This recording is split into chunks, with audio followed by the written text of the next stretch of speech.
Today's video is about my windowsill extensions that I installed without damaging the existing structures at all. I'll show you how I turned this into this in just a couple of hours. It's really easy and no drilling, sawing, nailing, gluing, no silicone affecting the existing structures, but still maximum stability. It's for folks like me who could use some extra space on their windowsills for their plants or pets and maybe live in a rented flat and plan on getting their rental deposit back when they move out. It's customizable, easy and quite cheap if you want. So without further ado, let me show you how I did it.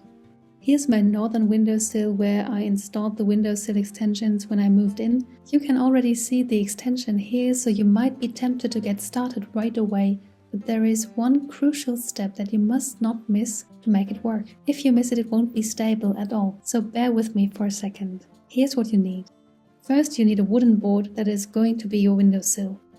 Here's the bamboo board that I used that I already had from when I first moved in, and that I used for my northern windowsill extension that you just saw, and my table windowsill extension that I use for my southern windowsill that you see here.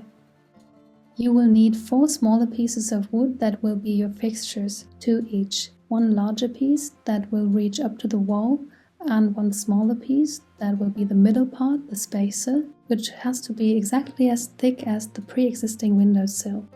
You will need 4 screws, 2 for each fixture, that are long enough to reach from the bottom part through the spacer up to the center of the new windowsill, which will be where my fingers are at the moment, to pull the 3 parts together without poking through the new windowsill.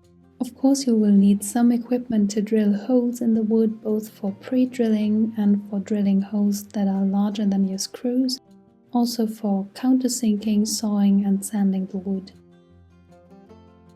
And this is my kitchen windowsill. This is what it's all about today, the current situation. There are some houseplants behind the curtain, but they don't have much space at all. I am glad that I have this tray that fits perfectly. The plants haven't fallen over, can you believe it? But I'm still happy to get some more space. The windowsill is about 11.5 centimeters wide. That's about 4.5 inches. Okay, let's get started. I will not trouble you with the exact measurements though. Every windowsill is different. Make it fit as snugly as you can.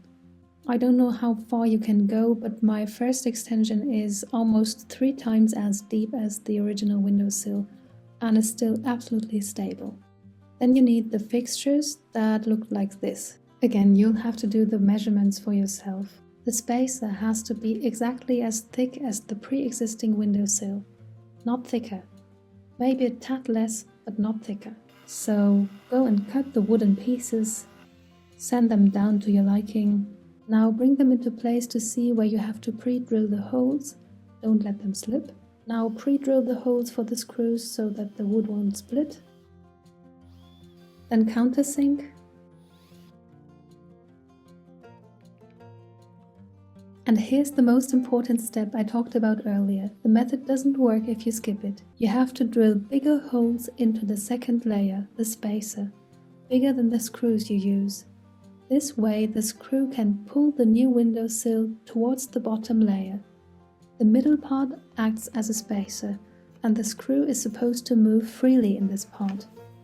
If you skip it, the method won't work because the screw won't be able to pull the windowsill and the bottom part together.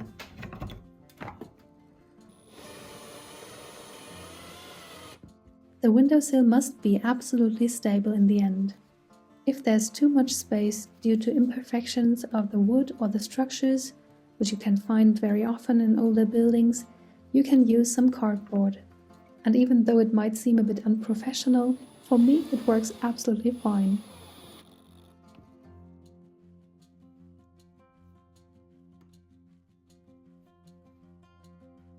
Here we are. I'm so happy we finally got around installing the second windowsill extension. It looks so much more homely and there's way more space for my plants.